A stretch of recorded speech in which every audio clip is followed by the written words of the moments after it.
Nós queremos saudar a todos com a paz do Senhor Jesus, recebê-los com muita alegria na noite desse dia em que nós guardamos o dia do Senhor, em que nós celebramos a sua ressurreição. Gostaria de convidá-los a abrir a palavra de Deus em Romanos capítulo 16 e ouvir a leitura do verso 17 ao verso 24. Estamos nos caminhando para o final da série A Carta aos Romanos. Saudamos aqueles irmãos que nos acompanham pela internet, que não podem congregar conosco nessa noite, e irmãos de outras denominações que também costumam nos acompanhar pela internet. Nossa saudação a todos vocês. Ouçamos, queridos, a leitura, Romanos 16, 17 a 24. Rogo-vos, irmãos, que noteis bem aqueles que provocam divisões e escândalos, em desacordo com a doutrina que aprendestes. Afastai-vos deles, porque estes tais não servem a Cristo nosso Senhor, e sim a seu próprio ventre, e com suaves palavras e lisonjas enganam o coração dos incautos. Pois a vossa obediência é conhecida por todos. Por isso me alegro a vosso respeito, e quero que sejais sábios para o bem, e simples para o mal, e o Deus da paz em breve esmagará debaixo dos vossos pés a Satanás. A graça de nosso Senhor Jesus seja convosco. Saúda-vos Timóteo, meu cooperador, e Lúcio, Jason, Sosípatro, meus parentes. Eu, Tércio, que escrevi esta epístola, vos saúdo no Senhor. Saúda-vos Gaio, meu hospedeiro, e de toda a igreja. Saúda-vos Erasto, tesoureiro da cidade, e o irmão Quarto. A graça de nosso Senhor Jesus Cristo seja com todos vós. Amém. Nosso Deus, nós pedimos a iluminação do Teu Espírito Santo nesse momento, que graciosamente Ele nos conduza ao entendimento da Tua Palavra e que aplique o significado das sagradas letras ao nosso coração. Que cada pessoa aqui seja tocada nessa noite pela exposição das Escrituras e que o Senhor nos dê direção prática para o dia a dia. A semana já começou hoje, amanhã nós temos as nossas atividades e nós queremos viver na prática aquilo que o Senhor nos ensinar. Fala, pois, ao nosso coração, em nome de Jesus. Amém. Meus irmãos, na mensagem anterior, na nossa sequência na Carta aos Romanos, nós vimos como o apóstolo Paulo, já se encaminhando para o final da carta, ele pede que os cristãos de Roma saúdem diversos amigos, conhecidos e obreiros, amigos que Paulo tinha feito durante as suas 3 viagens missionárias ao redor do mar Mediterrâneo. Está aí do verso 3 até o verso 16. É uma lista impressionante de 27 pessoas, onde você encontra desde pessoas de importância, como Febe, citada no verso 1, como também pessoas que são não nomeadas, como a mãe de Rufo, que é uma mãe para mim. Então, quantidade de pessoas enorme que havia na igreja de Roma, que eram conhecidas do apóstolo Paulo e que faziam parte do seu círculo de amizade. Nós tiramos várias lições preciosas dessas saudações. Agora, já no final da carta, Paulo, meio que inesperadamente, resolve fazer uma advertência, uma exortação à igreja de Roma contra falsos mestres. Está aí nessa passagem que nós lemos. E ele faz isso exortando a igreja a se apartar desses mestres e dando uma lista de bons obreiros que estavam com ele em Corinto, que é exatamente a parte de 21 até 23. Então, o que eu quero ver com vocês nessa noite é, em primeiro lugar, essa exortação de Paulo para que a igreja se afaste dos maus obreiros e a recomendação que ele faz dos bons obreiros. E o nosso objetivo com isso, sem dúvida, é que nós sejamos curados de qualquer ingenuidade de pensar que no meio evangélico e no meio da igreja só existem pessoas bem intencionadas e que querem o bem das ovelhas. Na verdade, o Evangelho nos diz outra coisa. E Paulo coloca isso de maneira muito clara aqui quando ele contrasta esses dois grupos. Vamos começar então com a exortação de Paulo, que está aí no capítulo 16, verso 17. Rogo-vos, irmãos, que noteis bem aqueles que provocam divisões, escândalos, em desacordo com a doutrina que aprendestes. Afastai-vos deles. A quem Paulo se refere? Porque até essa altura, na carta aos Romanos, não há qualquer indício de que havia falsos mestres na igreja de Roma. Então, a quem Paulo se refere? Não há unanimidade entre os estudiosos. O que a gente sabe a respeito dessas pessoas, e que é pouco, é o que Paulo nos diz aqui. Primeiro, que elas estavam dentro da igreja de Roma, das igrejas de Roma. A gente tem que lembrar, quando pensa naquela época, a se desvencilhar do modelo que a gente tem na nossa cabeça. Quando a gente fala de igreja, a gente imagina um templo cheio de pessoas que se reúnem regularmente no mesmo lugar, todos os domingos, em determinado horário. No período apostólico não era assim. A igreja de Roma era composta de várias casas-igrejas espalhadas pela cidade. No capítulo anterior, na mensagem anterior, nós vimos pelo menos 3. No verso 5, Paulo diz: saudai a igreja que se reúne na casa de Áquila e Priscila. No verso 14 ele diz: saudai Hermas e os irmãos que se reúnem com ele. E no 15, saudai Filólogo, Júlia, Nereu, sua irmã Olimpas e todos os santos que se reúnem com eles. Ou seja, a igreja de Roma era formada de várias casas-igrejas em vários lugares da cidade. Então, ao que tudo indica, essas pessoas a quem Paulo se refere, dizendo assim: afastem-se dessas pessoas, elas faziam parte dessas casas-igrejas ou estavam chegando, querendo fazer parte dessas igrejas ali na cidade de Roma. E a fama delas já era conhecida porque elas já haviam provocado algum tipo de problema. Eu digo isso porque alguns estudiosos dizem que esse pessoal não era parte da igreja de Roma, mas eram do lado de fora. Mas se fosse do lado de fora, não faria sentido essa exortação que o apóstolo Paulo está fazendo aqui. Eram pessoas que estavam misturadas no meio das igrejas e que já tinham fama de ter provocado problemas e dificuldades, que é a segunda identificação que Paulo nos diz aqui. Ele diz que essas pessoas provocam divisões e escândalos. A palavra divisão é uma palavra que se refere mais a uma rachadura ou a formação de grupos dissidentes na igreja por conta de doutrina. Então, parece que esses homens, essas pessoas, elas, no meio das casas-igrejas de Roma, estavam propagando uma outra doutrina e formando grupos que se levantavam ou estavam começando a querer se rebelar contra o ensino da palavra de Deus. Paulo diz também que eles provocam escândalos. A palavra escândalo já tem mais a ver com a questão moral. Provavelmente estavam ou defendendo a prática de determinados pecados, ou eles mesmos caindo em determinados pecados, e com isso colocando obstáculo à vida dos crentes e atrapalhando que eles crescessem na fé. O que Paulo diz é que, terceira coisa que Paulo nos diz a respeito dessas pessoas, é que elas estão em desacordo com a doutrina que haviam aprendido. Eu ainda estou no verso 17. Então, o que é que a gente sabe delas? Elas estavam dentro das igrejas, elas estavam provocando divisões doutrinárias e causando escândalo pelo seu comportamento, e agora nós vemos que Paulo diz que tudo isso elas estavam fazendo em desacordo com a doutrina que a igreja de Roma tinha recebido. Paulo não fundou a igreja de Roma.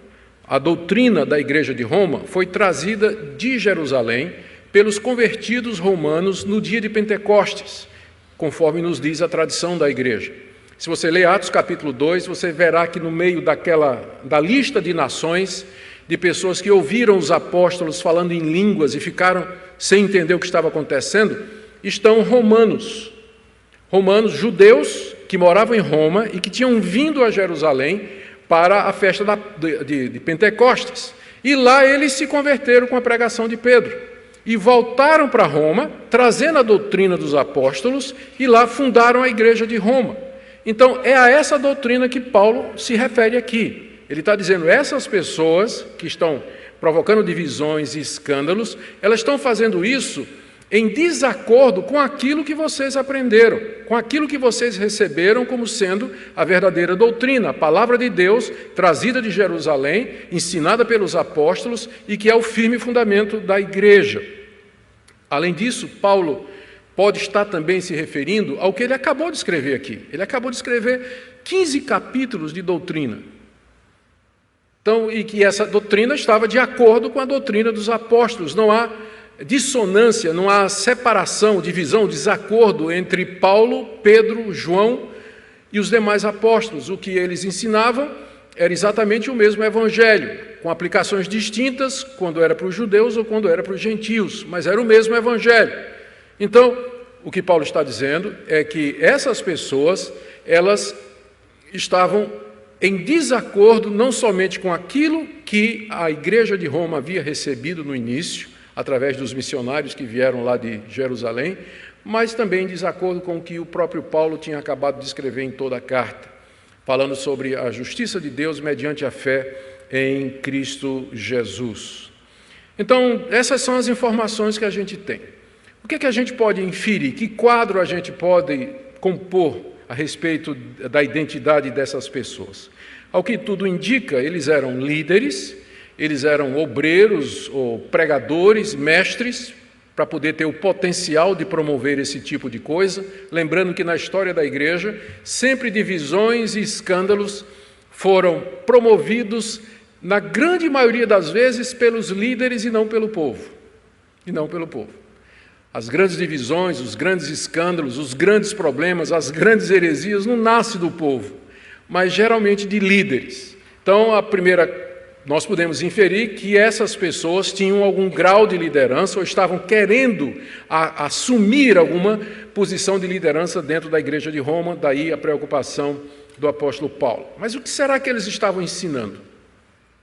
E eu quero sugerir aqui, eu digo sugerir porque não há unanimidade a respeito disso, nem os estudiosos não conseguem concordar, mas eu penso que essa opção que eu vou dar aqui, das que eu vi, me parece a melhor.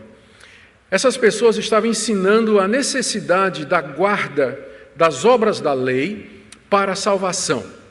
Em outras palavras, que os crentes em Roma, eles tinham que se circuncidar, guardar aquela dieta sobre a qual nós falamos no capítulo 14 e 15, a questão de comida e bebida, era a dieta restrita dos judeus, conforme está prescrita lá no Antigo Testamento, em Levítico particularmente, e eles tinham que guardar os dias do calendário sagrado dos judeus, os sábados e as 3 festas no mínimo, incluindo aí luas novas. Então, por que eu creio que esse era o ensino que está em desacordo com a doutrina? Primeiro, porque o ensino central da carta de Paulo aos Romanos é exatamente isso, que nós somos salvos, o homem é justificado diante de Deus mediante a fé em Jesus Cristo e não por obras da lei, e não por guardar a dieta religiosa dos judeus, não comer carne de porco, não comer sangue, não comer isso, não comer aquilo, não comer animal imundo, etc. Guardar o calendário sagrado e a circuncisão. A salvação não é por isso. Esse é o tema central da carta aos Romanos. Paulo combate aqui exatamente as obras da lei. Segunda coisa, nós já vimos que a carta aos Romanos é uma carta missionária, onde o apóstolo Paulo apresenta os seus projetos de pregar o evangelho na Espanha, a igreja de Roma, porque deseja receber dela o apoio para fazer isso. Só que, quando Paulo se apresenta e apresenta o evangelho que ele prega, já que ele não era conhecido da igreja de Roma, ele faz isso tratando de questões como o papel da lei, o valor da circuncisão, a situação da nação de Israel depois da vinda de Cristo, a posição do judeu diante de Deus. Por que Paulo apresenta o evangelho a partir da perspectiva dos judeus? A resposta é que ele sabia que na igreja de Roma, nas igrejas de Roma, havia pessoas que haveriam de questioná-lo a respeito disso. Nós vimos isso no início da nossa série em Romanos. Então, aqui é mais uma evidência, então, de que Paulo tem em mente exatamente essas pessoas que lá no fundo, Paulo sabia que iriam questionar tudo que ele está escrevendo aqui. Além disso, nós vimos que no capítulo 14 e 15, que já havia na igreja de Roma problemas relacionados com a lei de Moisés. Paulo fala daqueles irmãos fracos, que eram judeus que tinham escrúpulos, que não se sentiam livres, mesmo que eles creram que Cristo já os tinha libertado da lei, eles ainda não se sentiam livres para comer todo tipo de comida. Eles queriam ficar naquela dieta que eles aprenderam como judeus. O judeu não come qualquer coisa, ele tem uma dieta específica que está lá no livro de Levítico. Então, mesmo o judeu crente, ele ainda se sentia preso a isso. Ele não se sentia livre para comer qualquer coisa. Por outro lado, havia judeus e não judeus que agora se sentiam livres para comer. Fomos libertos. Cristo cumpriu a lei. A gente não tem mais que seguir aquelas regulamentações do Antigo Testamento. Nós podemos desfrutar de toda a coisa boa que Deus criou. E os dois grupos estavam tendo dificuldade de relacionamento, o que prova que já na igreja de Roma havia a semente ou o ambiente propício para falsos mestres se levantarem e defenderem a doutrina da justificação por obras. A esse ponto, lá no capítulo 14 e 15, Paulo não está tratando disso ainda. Lá é uma discussão entre irmãos sobre como é que eles iam ter comunhão. Você vai me convidar na sua casa, mas eu não como carne de porco. Você vai me chamar na sua casa e eu não como galinha cabidela, né? Como é que vai ficar isso? Né? Não dá para ter comunhão. Então essa era a discussão, abro mão, não abro mão, uso a minha liberdade, não uso da minha liberdade. Então a discussão era sobre essas questões secundárias, mas aqui Paulo está falando de gente que está pregando contra a doutrina que eles receberam. E é aqui que entra a diferença entre erro e heresia. O erro está no capítulo 14 e 15. Alguém estava errado ali, ou aquele que achava que podia comer de tudo, ou aquele que achava que só podia comer legumes para não ofender a Deus. Só que os dois iriam para o céu, mediante a fé em Jesus Cristo, porque essa diferença de opinião não abalava a salvação em Cristo. Mas aqui Paulo está dizendo, se afasta desse pessoal, porque o que eles estão ensinando é contrário à sã doutrina. Aqui é heresia. Heresia é todo erro que afeta a salvação. Então, com relação aos erros, nós podemos conviver como irmãos, mas com heresia, com herético, a gente tem que se apartar. Aí já é outro nível de erro, porque ele atinge a nossa salvação. Então, no capítulo 14 e 15, Paulo tratou desse engano de alguns irmãos que ainda tinham escrúpulos em comer alguma coisa, mesmo que tinham crido em Cristo Jesus. Mas aqui é diferente. Na igreja de Roma, já havia pessoas que estavam querendo dizer que a salvação era pelas obras da lei, por guardar estas coisas e não somente pela fé em Cristo Jesus. Meu último ponto que me convenceu de que essa é a melhor interpretação é que quando Paulo escreve aos Filipenses, foi na mesma um pouco antes, né, de escrever a carta aos Romanos, aliás, pouco depois de escrever as cartas aos Romanos, ele escreve Filipenses quando está na prisão. Ele trata desse pessoal de judaizantes e diz o seguinte, em Filipenses capítulo 3, a partir do verso 17, veja como a linguagem é parecida. Irmãos, sede imitadores meus, observai os que andam segundo o modelo que tendes em nós, porque muitos andam entre nós, dos quais repetidas vezes eu vos dizia, e agora vos digo até chorando, que são inimigos da cruz de Cristo. O destino deles a perdição, e veja só, o Deus deles é o ventre, e a glória deles está na sua infâmia, visto que só se preocupam com as coisas terrenas. Quando Paulo fala dos judaizantes, ou seja, desses falsos mestres que querem ensinar a salvação pelas obras, Paulo diz que a preocupação deles é com o ventre, com a barriga. A barriga era a sede das emoções, pelo menos assim os orientais consideravam. E eu entendo porque que naquele tempo o pessoal pensava que as emoções ficavam nas tripas, né? A vida ficava nas tripas, porque é a primeira parte do corpo que é afetada quando você está com medo, né? Você tem um calafrio, qual é a primeira coisa que afeta? Dá um frio na barriga, quando não outras coisas. E então, os antigos, eles pensavam que as emoções ficavam aqui. Então, quando dizia essa linguagem só se preocupa com o ventre, ela quer dizer só se preocupa em satisfazer os seus desejos, a sua vontade, vive para os seus interesses, porque o ventre era considerado o centro da existência. A ideia do coração e da mente como centro da nossa existência é mais um conceito moderno, embora coração também apareça no Novo Testamento.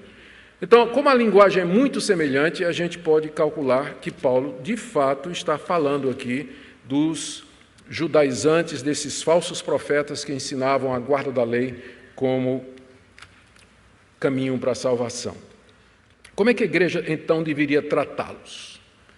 Como é que a igreja deveria tratar essas pessoas que estão em desacordo com a doutrina, ensinam trazem uma mensagem que está contrária à palavra de Deus, provocando divisões e escândalos? Como é que nós devíamos tratá-lo? Paulo diz duas coisas.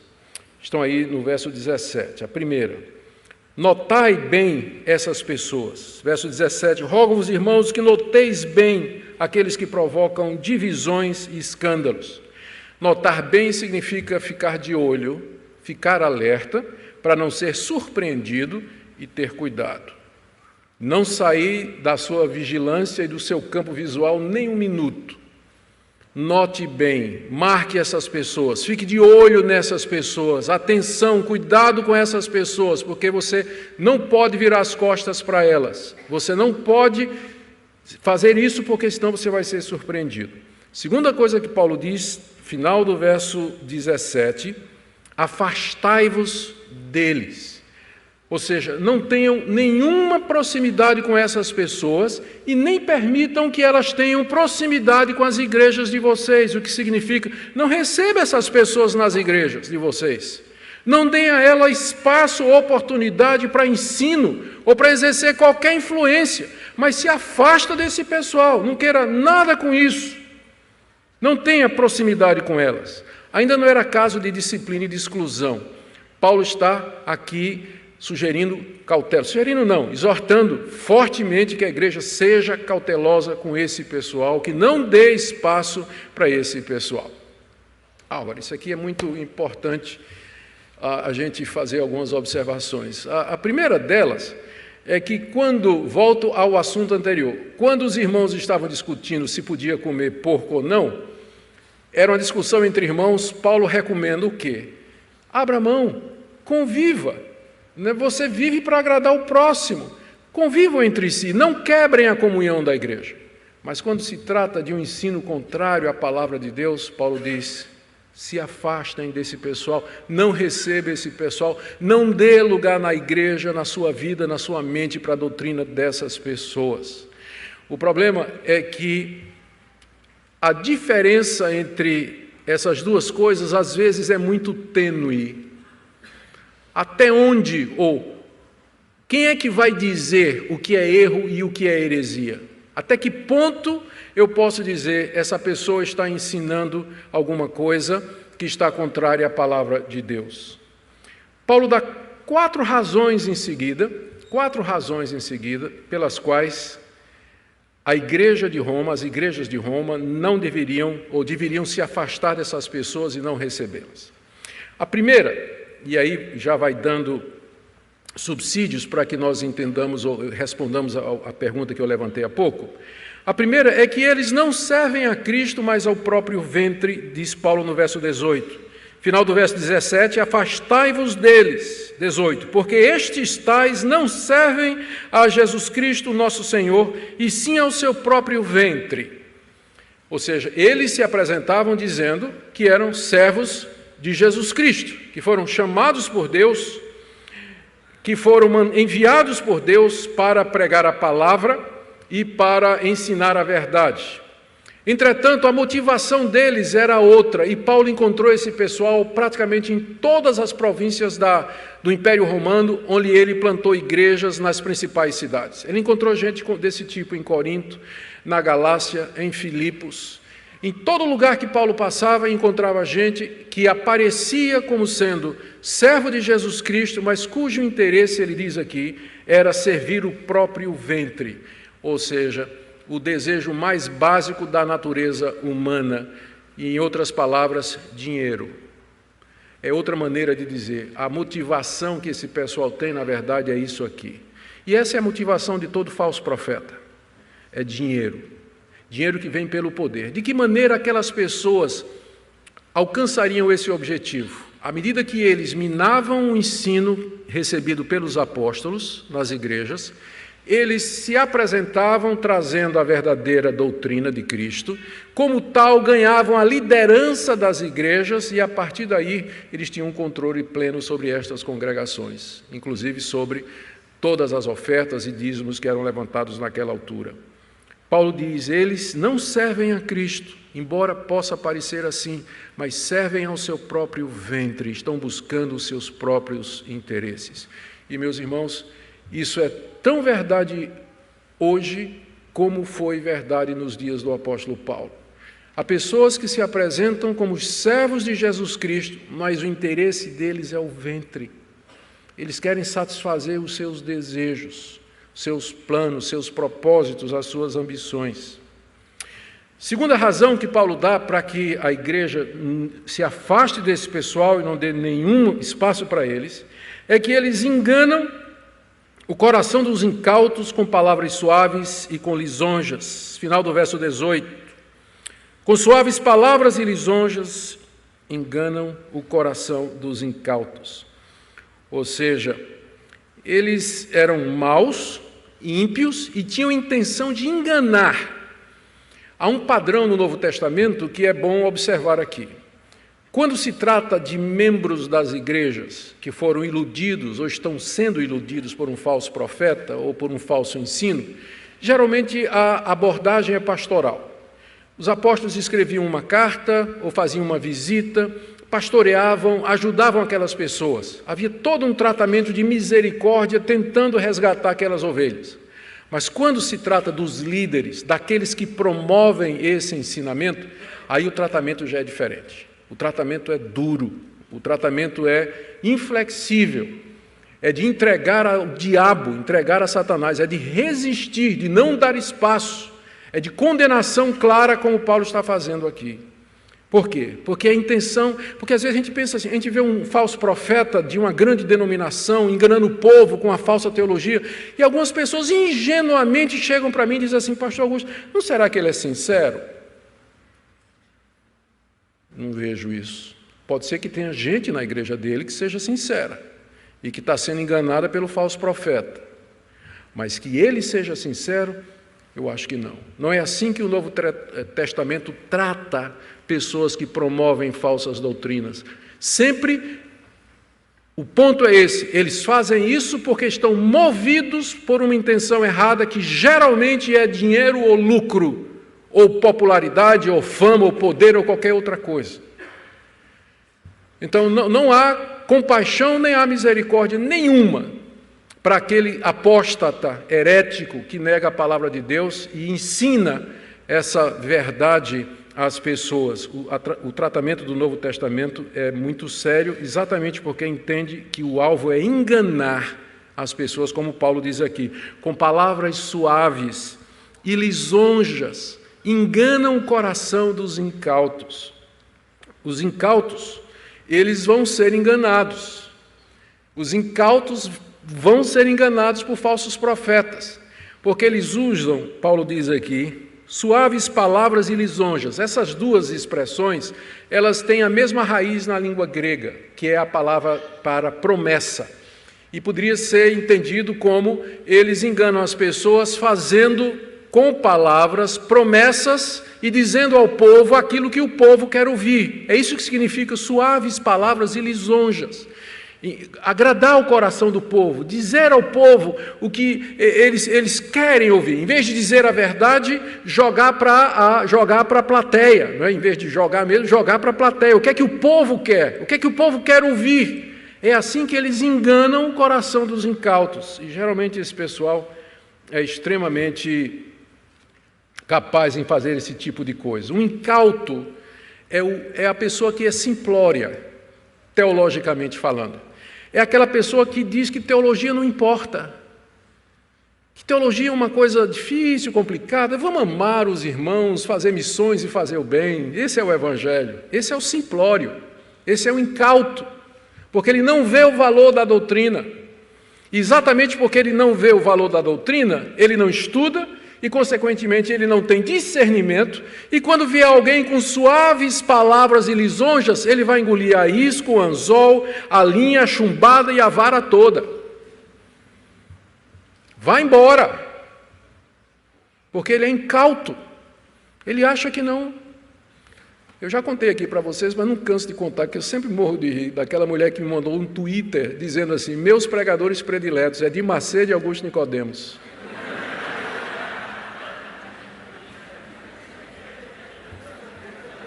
Eu fiquei tão lisonjeado. Edir Macedo.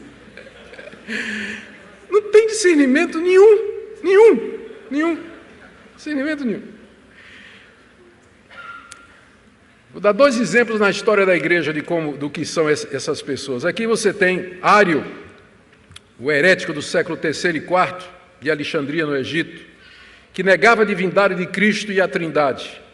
Aqui tem uma citação que o descreve como sendo um homem brilhante, enérgico, carismático, que cantava canções de marinheiros nos bares do cais da cidade de Alexandria e que nas quartas-feiras ensinava de maneira impressionante histórias da Bíblia aos fiéis. Era um homem imensamente popular, Ário, um dos maiores hereges que já apareceu na história da igreja. Na época da Reforma, Sociniano, outro herege, olha a descrição de Sociniano, ele era um cavalheiro, sua moral irrepreensível. Ele se distinguia pela sua cortesia, numa época em que mesmo os grandes reformadores, como Lutero, especialmente Calvino, usavam linguagem vulgar quando discutiam com seus adversários. Se você ler a discussão de Lutero e de Calvino com alguns adversários, é palavra pesada mesmo, de cachorro para lá. Só que Sociniano não. Sociniano era um homem extremamente cortês, educado, impressionava. A sua moral era inatacável, ninguém podia dizer nada. E era um dos maiores hereges que já apareceu na história da igreja. Eles vêm com suaves palavras, eles vêm com lisonjas, e enganam o coração do incauto, porque um incauto não vai pela cabeça, ele vai pelo que ele sente. Ele vai para uma igreja porque ele se sente bem. Ele não vai para a igreja porque aquela igreja está ensinando a verdade, mas eu vou para lá porque eu estou me sentindo bem, o pastor fala tão bem, é tão acolhedor, é tão gostoso. Não estou dizendo que essas coisas não são boas e que não são necessárias. A gente devia ter o melhor de 2 mundos, não é? Uma igreja que pregasse a palavra de Deus e que acolhesse, onde as pessoas se sentissem bem. Mas se você tiver que escolher entre aquilo que você sente e a verdade que edifica, é óbvio que a opção é a pregação da palavra de Deus. Mas os incautos, eles não ligam para isso, eles vão atrás de sermões que agradam o coração, que satisfazem os seus desejos, que vão dizer o que eles querem ouvir, e eles vão permanecer nos seus erros e na sua conduta, nunca vão ser confrontados. E o herege sabe disso, o falso profeta sabe disso, e com palavras suaves e lisonjas eles enganam o coração dos incautos, que acham que teologia é alguma coisa que não vale a pena. Quarta razão que o apóstolo Paulo oferece aqui para que os cristãos de Roma se afastem daqueles homens é a derrota iminente de Satanás no verso 20. Aliás, antes eu precisava voltar para o verso 19, que tem 2 pontos aqui. No verso 19, Paulo diz, é a terceira, eu falei que era a segunda, a quarta, né? Eu já me atrapalhei aqui. Volta tudo, cancela aí no vídeo, por favor. Terceira razão que Paulo dá para que a igreja se afaste é a reputação da igreja. Incrível que pareça, olha o que ele diz no verso 19. Pois a vossa obediência é conhecida por todos, por isso me alegro a vosso respeito e quero que sejais sábios para o bem e simples para o mal. O que Paulo está dizendo aqui? O pois aí, do início do verso 19, liga esse verso ao verso 17. No verso 17, Paulo diz, afastem-se dessas pessoas. No verso 19, porque a obediência de vocês é conhecida a todos. Vocês têm fama de ser uma igreja obediente, de ser uma igreja doutrinariamente correta, que zela pela verdade. Se vocês começarem a receber esses falsos obreiros aí dentro, vocês vão deixar de ser o referencial da sã doutrina que vocês são hoje. A obediência de vocês é conhecida de todos. A obediência aqui não é só obediência moral, ética e prática, mas a obediência à verdade que foi ensinada para eles através da pregação do Evangelho. A igreja de Roma era conhecida pela sua firmeza doutrinária. E Paulo está usando esse argumento, dizendo, se vocês receberem esses falsos profetas, a reputação de vocês vai ficar enlameada. O nome que vocês até agora tiveram pela graça de Deus, ele vai ser perdido. Vocês vão deixar de ser um referencial da verdade. Eu me alegro que vocês são assim, diz Paulo no verso 19. Por isso me alegro a vosso respeito. Ele diz, eu quero que vocês sejam sábios para o bem e simples para o mal. Em outras palavras, que vocês tenham sabedoria para discernir entre o certo e o errado, entre a verdade e o erro. E que vocês sejam simples com relação ao mal, ou seja, não tenham nada a ver com aquilo que é mal. Porque vocês têm uma reputação de ser uma igreja obediente à palavra de Deus. Esse é o terceiro argumento. A quarta razão que Paulo dá para que eles se afastem dos falsos mestres é a derrota iminente de Satanás. É o verso 20. E o Deus da paz em breve esmagará debaixo dos vossos pés a Satanás. O leitor atento da carta aos Romanos vai descobrir que é a primeira vez que Paulo menciona o diabo em toda a carta. Não é interessante? São 15 capítulos sobre justificação pela fé, salvação pela graça, escatologia, viver no Espírito, mortificação do pecado, liberdade para servir a Deus, e Paulo não mencionou o diabo nenhuma vez. Tem alguma coisa errada no discurso de muitos pastores por aí, não é? Que não conseguem escrever uma página sem falar do diabo. Paulo escreveu 15 capítulos da mais profunda teologia sem mencionar o diabo uma vez, menciona aqui. Só isso em si já nos ensina alguma coisa. Que o nosso foco não é o diabo. Nosso foco é o Evangelho. Essa é a tarefa da igreja, pregar o Evangelho, exaltar Jesus Cristo, ensinar a verdade. O diabo é uma nota de rodapé na pregação do Evangelho. Nunca deveria ser o alvo, o objetivo e o centro de ministérios. Tem pastores que se especializaram tanto em demônio, expulsão do demônio e guerra espiritual, que se Deus tirasse o diabo do mundo, eles iam perder o emprego. Não sabe fazer mais nada. Mas Paulo menciona, e quando menciona o diabo é para dizer que o quê? Ele vai ser esmagado. Ele vai ser esmagado. E quando será isso? E o que é que essa passagem, como é que ela se encaixa aqui? Primeiro, eu creio que essa passagem se encaixa aqui porque é um encorajamento para os crentes de Roma para se afastar dos falsos mestres, porque Paulo aqui identifica quem é que está por detrás de todas as mentiras e heresias, aquele que é chamado de o pai da mentira. Ele é que está por detrás dos falsos profetas, das heresias, dos erros que vêm destruir a unidade da igreja e desafiar a doutrina que o nosso Senhor Jesus Cristo nos deixou. É o diabo que está por detrás. E ao proclamar a vitória que será em breve do diabo, de Satanás, Paulo com isso está dizendo aos cristãos de Roma, irmãos, coragem, resistam, porque a vitória é certa. Está mais próxima do que vocês imaginam. Não será completa aqui nesse mundo, porque os agentes do diabo estarão espalhando mentiras, como eles continuam fazendo 2000 anos depois que Paulo escreveu essa carta, eles continuam espalhando mentiras no meio cristão.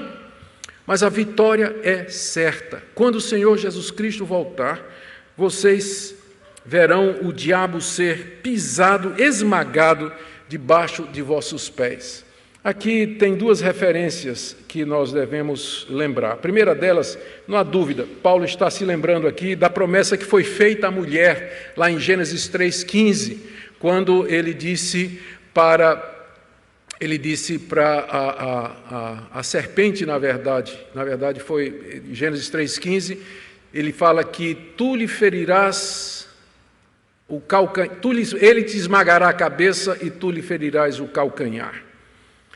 É uma referência à vitória do Senhor Jesus Cristo e ao filho da mulher que haveria de esmagar a cabeça da serpente.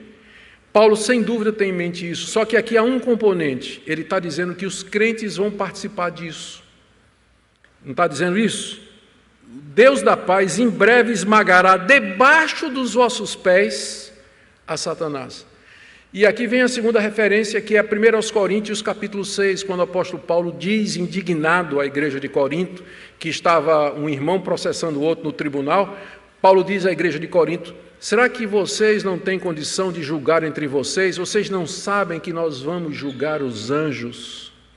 Não sabem que nós vamos julgar o próprio Satanás? Então aqui o quadro está completo. No dia da vinda do Senhor Jesus Cristo, quando ele se assentar no trono da sua glória, Satanás será trazido diante dele. Muita gente pensa que o diabo já está no inferno, ainda não. Quem diz isso é Hollywood, que sempre quando fala do diabo, vermelhão, com um pá de chifre, um tridente lá no inferno, assando os ímpios, né? Atormentando os ímpios. Isso é conversa de Hollywood. O diabo não foi para o inferno ainda.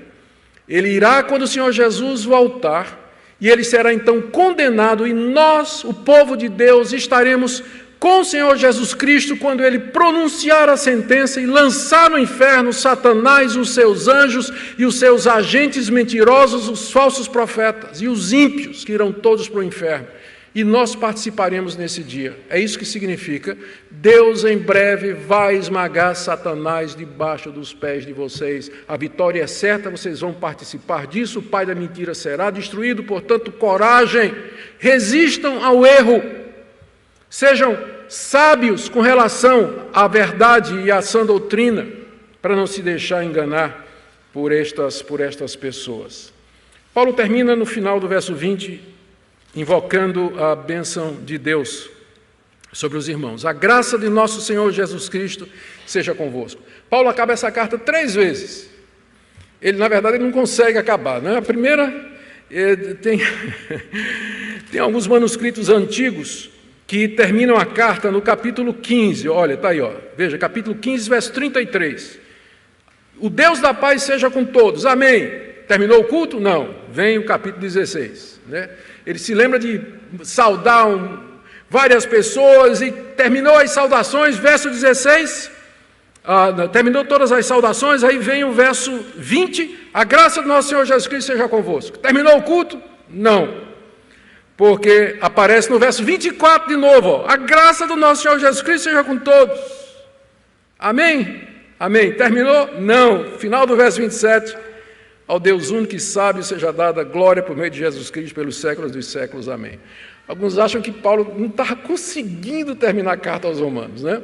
Afinal, são 15 capítulos impressionantes, eletrizantes, que tocam nas doutrinas principais do Evangelho. Ele escreve a bênção e lembra de alguma coisa, escreve a bênção de novo, aí lembra de outra coisa, e finalmente ele vai chegar no final. Nós vamos ver, se Deus quiser, no próximo domingo, no verso 25 até o verso 27, mas aqui ele já abençoa a igreja para lembrar que ele tem amigos que ele quer, que estão mandando saudações. Está aí do verso 21 até o verso 23, e é a segunda parte bem curta do que eu queria trazer para vocês nessa noite, porque tem uma relação com tudo que ele acabou de dizer. Ele acabou de dizer que nós temos que nos afastar dos falsos obreiros, dos maus obreiros, e agora ele apresenta os bons obreiros que estão com ele. Porque, graças a Deus, se por um lado nós temos mensageiros do diabo, que vêm ensinar doutrina em desacordo com a palavra de Deus, por outro, Deus levanta homens fiéis que servem ao Evangelho e levam avante essa palavra.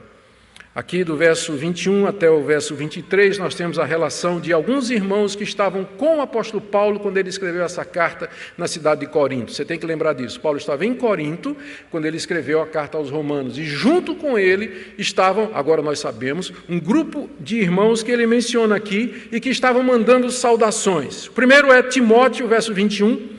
Saúda-vos Timóteo, meu cooperador, bastante conhecido, dispensa apresentação, é aquele a quem Paulo escreve 2 das suas cartas pastorais, seu filho na fé, companheiro de Paulo de várias jornadas. Segundo, ele menciona alguns parentes dele que estavam em Corinto, Lúcio, Jason e Sosípatro, meus parentes. A palavra parentes, ela pode significar compatriota, tipo assim, irmãos de sangue, judeus.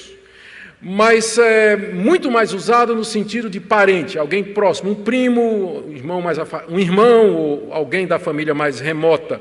Havia 3 deles com Paulo lá em Corinto, que mostra que a família de Paulo entendeu o chamado de Paulo, o ministério de Paulo estava com ele, apoiando o ministério dele. Aí no verso 22, uma surpresa, aparece um cidadão chamado Técio dizendo que quem escreveu a carta foi ele. Eu, Técio, que escrevi essa epístola, vos saúdo no Senhor. Quem era esse Técio? Técio foi o amanuense, foi o secretário que escreveu à mão a carta de Paulo aos romanos. Naquele tempo, era muito comum fazer ditado, e tinha 2 tipos. Tinha um ditado chamado curto em que o autor simplesmente pegava o esboço e as ideias principais e entregava para o secretário, e o secretário, então, o amanuense, preenchia o resto, o esqueleto, né, com carne, e depois submetia o autor, que dava ok, e a carta era enviada. E havia o ditado longo, em que o amanuense pegava palavra por palavra que estava sendo dita. E a maioria dos estudiosos crê que Romanos é tão importante que Paulo não teria feito um esboço e entregado para Técio completar.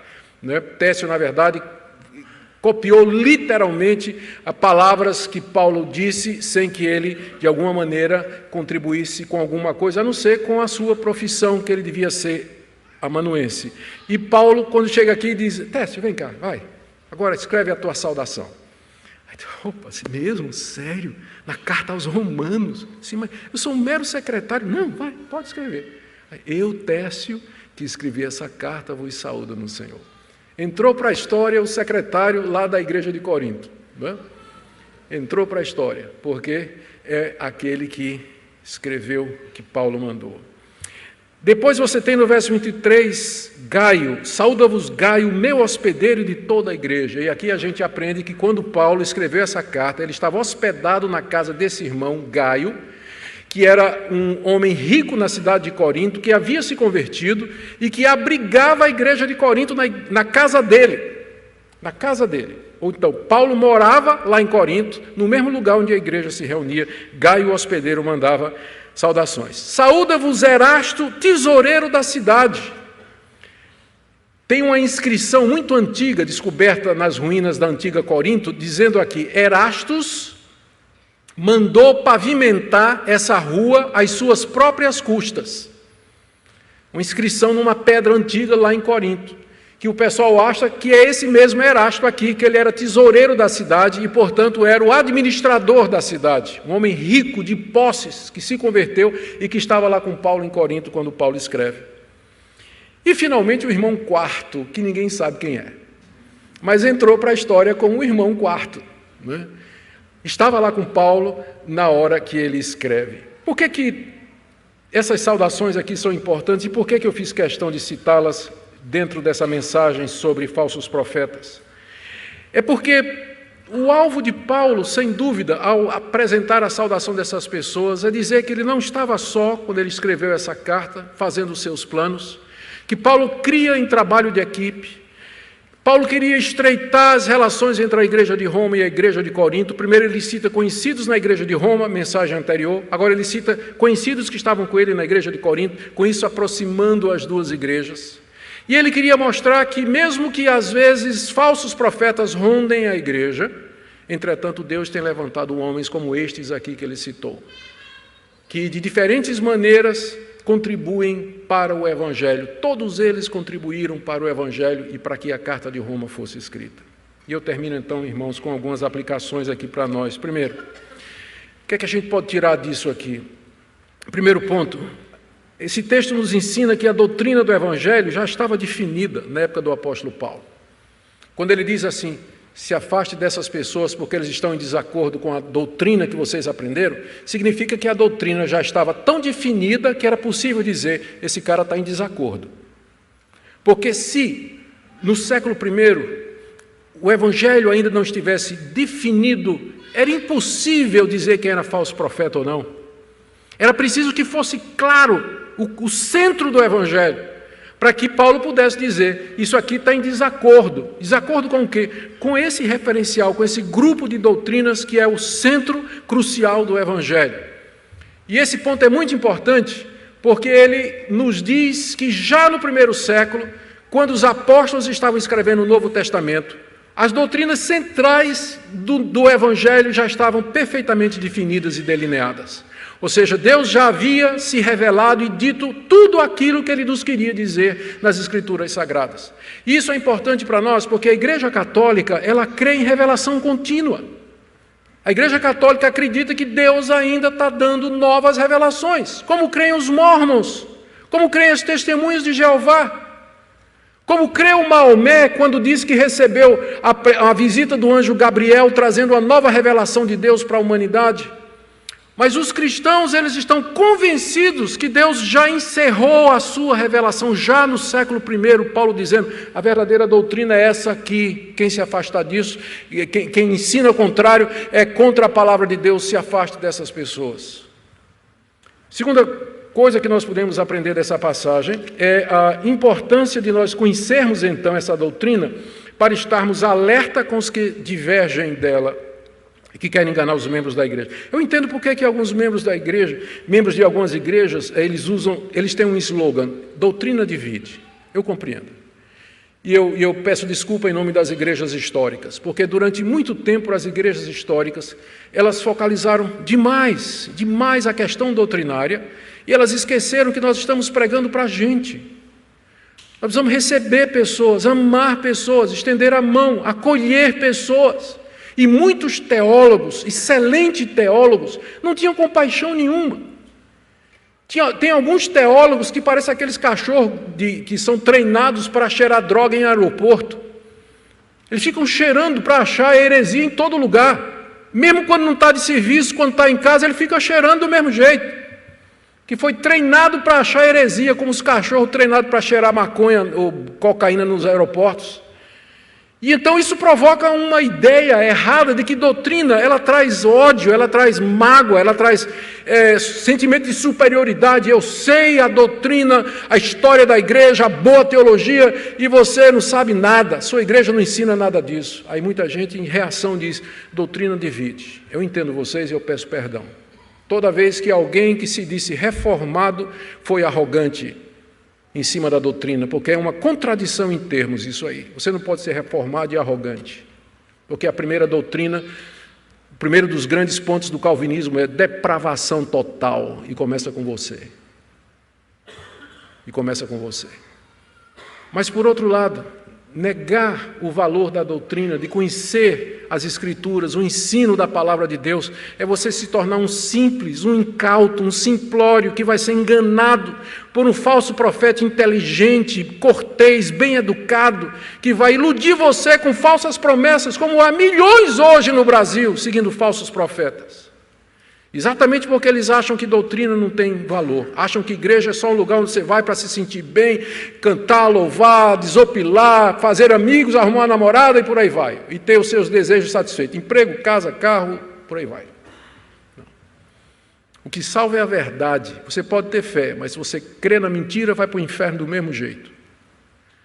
O que salva é a verdade, a nossa fé na revelação que Deus nos dá. E por último, queridos, essa passagem nos ensina como Deus tem levantado homens fiéis através dos quais o trabalho do Evangelho tem se firmado e avançado nesse mundo. Homens teologicamente preparados, como Paulo e Timóteo, mencionados aqui. Homens de recurso, como Erasto, tesoureiro de Corinto. Homens simples, mas hábeis, como o escriba Tércio. Era a profissão dele, era um amanuense, um escriba, um escrivão. Deus usou para escrever a carta aos romanos. Pessoas desconhecidas como o irmão Quarto. Deus levanta pessoas nas mais variadas vocações, profissões e caminhos da vida para servir ao seu reino. Por isso, não ache que você não tem importância. Por isso, não ache que só o apóstolo Paulo é usado por Deus para levar o seu reino avante. Por isso não pense que só os pastores e pregadores conhecidos é que são instrumentos de Deus para expandir o seu reino, porque seria ignorar isso que Paulo está fazendo aqui. Ele nomeia no total quase 35 pessoas em Roma e em Corinto que estavam ao redor dele e que trabalhavam com ele fazendo coisas diferentes para o reino de Deus. Você não tem que ser pastor, pregador, missionário, evangelista e obreiro para servir a Deus. Você pode fazer isso na profissão que Deus lhe chamar, no caminho que Deus lhe colocar. Nós precisamos de todo mundo trabalhando em todo lugar para a glória de Deus. E é isso que essa passagem nos ensina. E eu termino então pedindo a vocês nessa noite que não deixem de perceber a importância da verdade. E especialmente um apelo para aqueles que gostam de escutar tudo, ler tudo, absorver tudo, sem critério, sem peneira, sem filtro e sem discernimento. Alguns acham que tem que manter a mente aberta. Eu comparo a mente a uma boca. Eu mantenho minha boca aberta até o alimento chegar. Quando ele chega, eu fecho.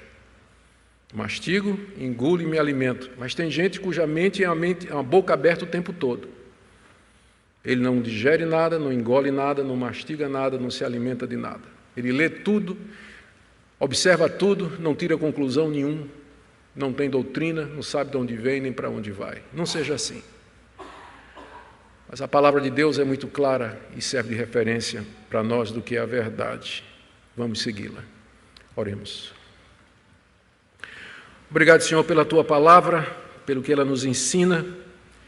Nós pedimos que o Senhor nos dê misericórdia, compaixão e humildade, para que nós reconheçamos que há pontos difíceis de compreensão e que não podemos ter certeza de tudo, mas dá-nos muita firmeza naquilo que já foi claramente revelado e que forma a base da Tua verdade, do Teu Evangelho. Nos ajuda a tratar com compaixão os irmãos que estão iludidos e a ser firmes contra os falsos profetas. Levanta, Senhor, irmãos e irmãs em todo lugar, para que possam contribuir de acordo com os seus dons, talentos e oportunidades para o avanço do Teu reino.